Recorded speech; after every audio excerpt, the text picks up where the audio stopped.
আমি আজকে দীপ্ত কণ্ঠে খুলনার ময়দান থেকে বর্তমান অন্তর্বর্তীকালীন সরকারে যিনি আছে তাকে বলবো, সিলেটে এমসি কলেজে তালামিজ কর্মীকে কারা আহত করেছে সুষ্ঠু তদন্ত করুন। আমরা এদেশে দেখেছি শিক্ষাঙ্গনে আব্বাস ফাহাদকে হত্যা করতে, ঠিক কিনা বলেন? আমরা এই দেশের শিক্ষাঙ্গনে বহু ছাত্রকে হত্যা করতে দেখেছি। আজকেও দেখেছি গতকাল রাতে সিলেটে এমসি কলেজে বুলবুল সাহেবের প্রতিষ্ঠিত সংগঠন তালামিজ ইসলামিয়ার কর্মীকে আহত করা হয়েছে, ঠিক কিনা বলেন? আমার কথা হলো, যদি আমার দেশের শিক্ষাঙ্গনগুলা এখনো নিরাপদ না হয়, এখনো যদি শিক্ষাঙ্গনে মানুষ হত্যা হয়, ছাত্র নিরাপদ না থাকে, তাহলে পূর্বে জালেমদের আর এখন লোক যারা আছে তাদের মধ্যে তফাৎ কোথায়? ঠিক কিনা বলেন?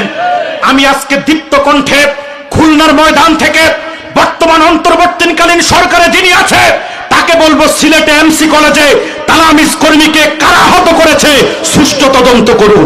ঠিক কিনা বলেন?